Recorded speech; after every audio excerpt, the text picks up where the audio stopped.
There are moments in the NFL when the silence says more than the headlines ever could. Moments when the hype, the press conferences, and the open competition narratives fall apart under the weight of what's actually happening behind closed doors. And right now, in Cleveland, one of those moments is unfolding. I've watched enough quarterback controversies in my time to know when something smells off-end. This isn't a battle for the starting job, it's a cover-up. This is no longer about Sanders simply earning his shot. It's about a team and, more importantly, a head coach bending reality to fit a script they already wrote. The moment Kevin Stefanski stood before the cameras and promised a four-man quarterback competition, he made a commitment to fairness. He said every quarterback would get first-team reps. He looked the media, the fans, and his own players in the eye and promised transparency. But when it came time to back up those words, one name mysteriously vanished from the rotation. Sanders. Not a single first-team rep. Not one. While Joe Flacco, Kenny Pickett, and Dylan Gabriel have all taken turns with the ones, Sanders has been relegated to working with third and fourth string defenders, guys who may not even make the final roster. That's not just an oversight, that's a choice. And it raises one massive question: why?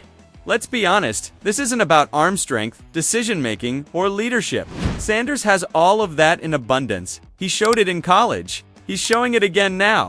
It's 41 completions on 53 passes during OTAs. That's a 77.4% completion rate. His throws are sharp, decisive, fearless. He's dropping dimes into tight windows, running the offense with precision, and commanding the field with the kind of poise that rookies just aren't supposed to have. Reporters who've covered the league for decades are admitting it. They haven't seen a rookie look this polished in years. And yet, he's being sidelined. The truth is, this isn't about performance. It's about protecting an image. Stefanski's image, the front office's image. Because they've already hitched their wagon to Dylan Gabriel, their third round. Pick their investment, their guy. To elevate Sanders now would mean admitting that they got it wrong, that they misjudged talent, that they may have wasted a top 100 pick. And in the high-stakes, ego-driven world of NFL front offices, that kind of honesty is career suicide. So instead of owning the truth, they're manipulating the optics. Gabriel gets first-team reps, media cover, and endless excuses when he struggles. He's learning the system, he needs more time. It's part of the process. Meanwhile, Sanders is left out of the spotlight. When he succeeds, it's dismissed as just against backups.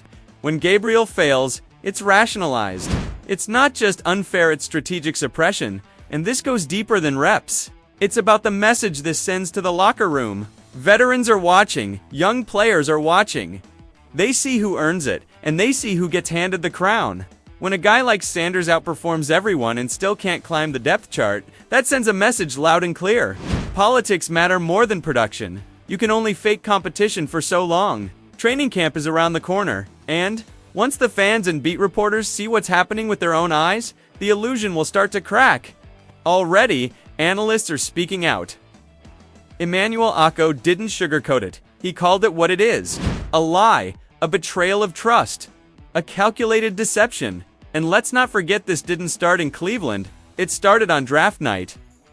Sanders, one of the most recognized, most prepared quarterbacks in the country, was passed over by team after team. Franchises with QB needs ignored him. The Cowboys moved on from Cooper Rush and still didn't take him. The Steelers waited until round 6 and drafted Will Howard instead. The excuses don't hold water. This isn't about talent. It's about fear of controversy, fear of pressure, fear of being proven wrong. But here's what they don't realize. You can't keep a fire like Sanders is contained. You can try to smother it with doubt, with politics, with silence, but it's still going to burn. And when it does, it won't just scorch the narrative. It'll expose everyone who tried to bury the truth. Because in the NFL, talent always rises. And Sanders, he's not just ready, he's already rising. You ever feel like you're watching a storm build long before the lightning strikes? Like you can sense something's off, not because of what's said, but because of what's carefully left unsaid. That's how I've felt watching the Sanders story unfold from the very beginning. The energy surrounding him didn't match the numbers. The media tone didn't match the tape. And now, as training camp inches closer, I can say this without hesitation.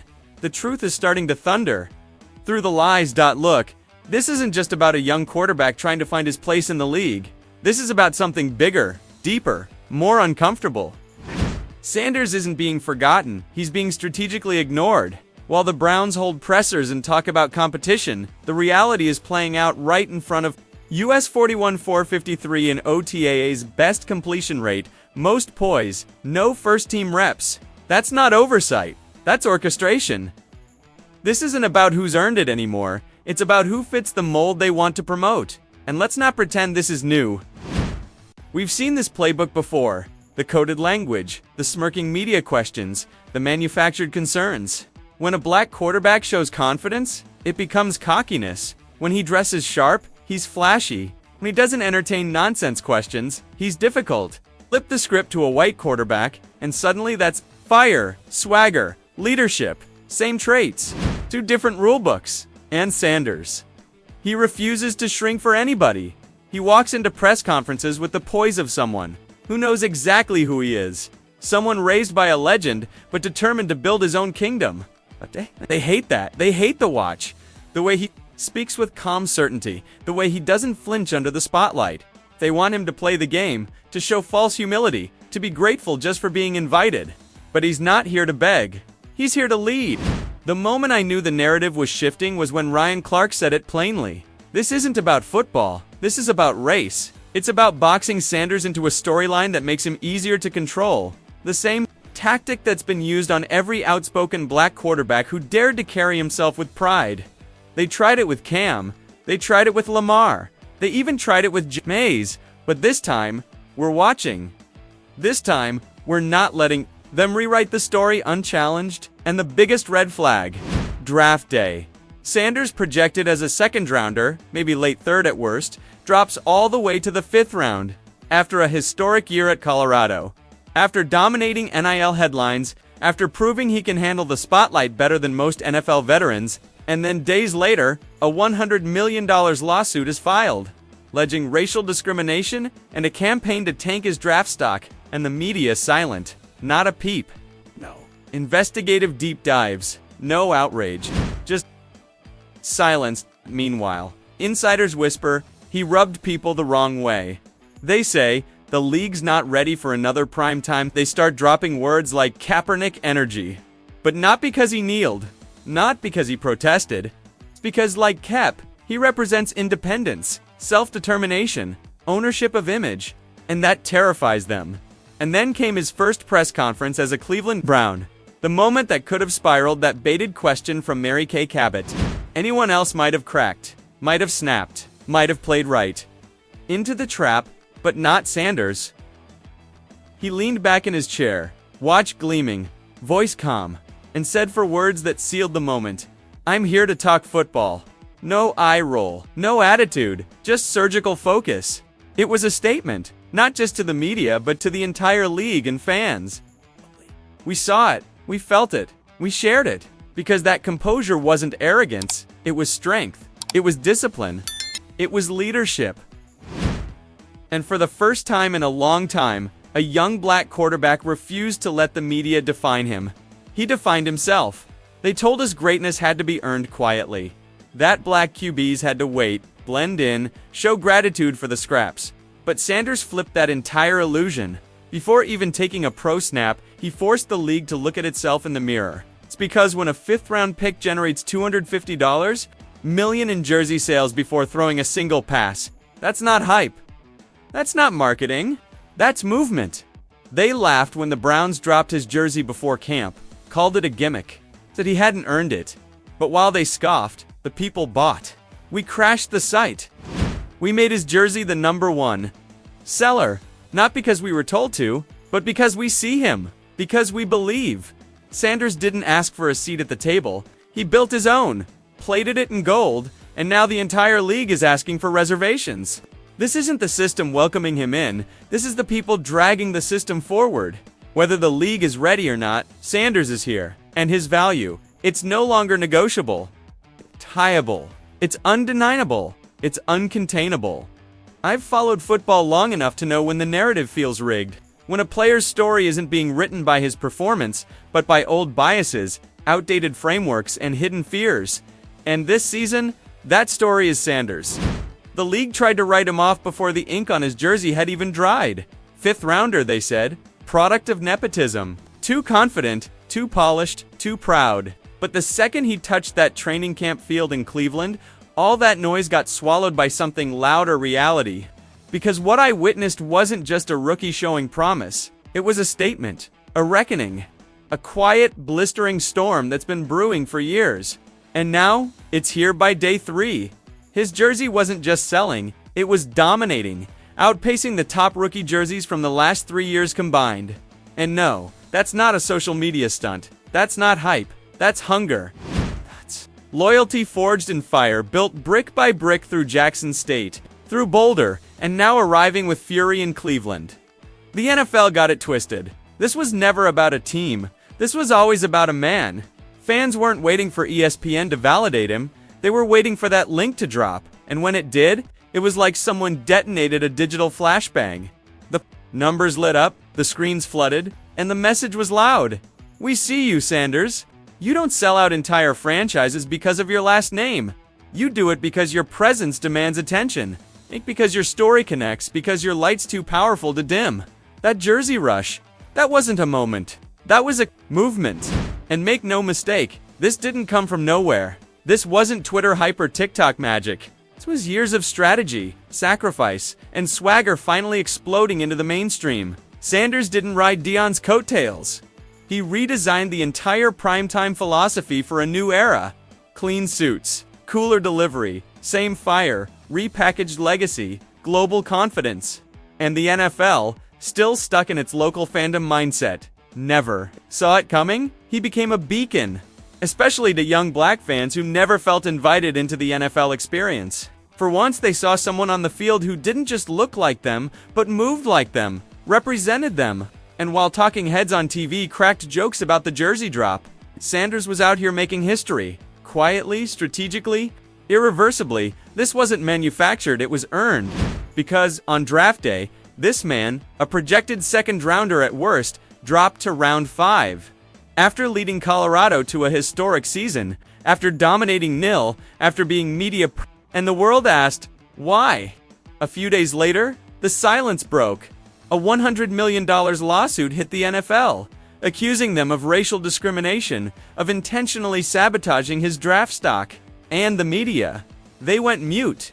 But in the corners of the league, whispers turned to shouts. He rubbed execs the wrong way. He's too much like Prime. He's got that Kep energy.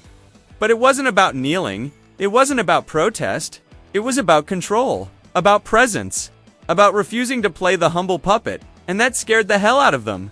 Because players like Sanders, they don't fold.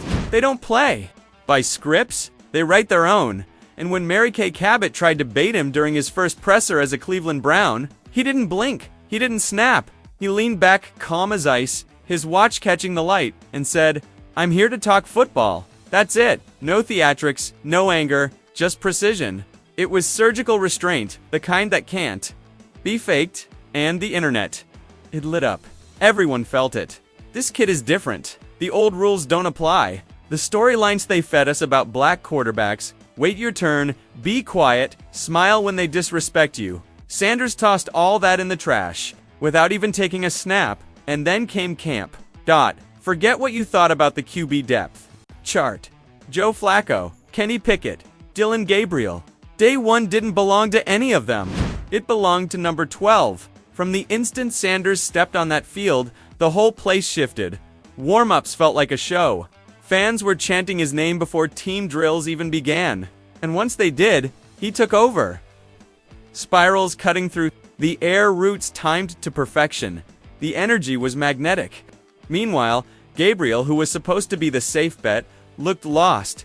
His throws fluttered, his reads lagged, and the crowd knew. The separation was clear. This wasn't a battle, it was a blowout. Gabriel's out routes sailed. His timing, off. Not awful, just uninspiring. And when you're trying to seize the most critical job in town, not awful won't get it done. Sanders didn't just win the reps, he commanded them. His footwork was sharper. His release smoother. His chemistry with receivers, immediate. Deep outs, comeback routes, red zone fades, all crisp. And the fans, they felt it. This wasn't hype. This was performance. This was presence. Even the stats backed it up. In closed OTAs, Sanders completed 77% of his passes, 9 touchdowns, 1 pick on a tipped ball. Gabriel. He struggled even against soft defensive looks, and now, with eyes on them both, those issues are bleeding into camp. Local reporters aren't dancing around it anymore. Victor Ford flat out said, Sanders deserves to win this job outright, and he's right. Isn't about a firm handshake or good vibes. This is about reps, results. Gabriel, for all his potential, collapses under pressure. Pocket presence dissolves, his reads lag. And while they dissect Sanders' attitude, his background, his confidence, he just keeps delivering, play after play. Clean mechanics, smooth reads, the real deal. And if this quarterback competition is actually fair, then that depth chart better be shifting soon, because I've been watching football a long time. I know what raw talent looks like. I know when the moment's too big for a player, and I know when a player is the moment. And right now, Sanders is the moment. So if you've stuck with me through this breakdown, I appreciate you. Drop a comment. Let me know what you're seeing, because this story, it's not just about Cleveland. It's not just about a 5th-round pick. It's about a league trying to hold back a storm that's already here, and trust me, the storm's just getting started.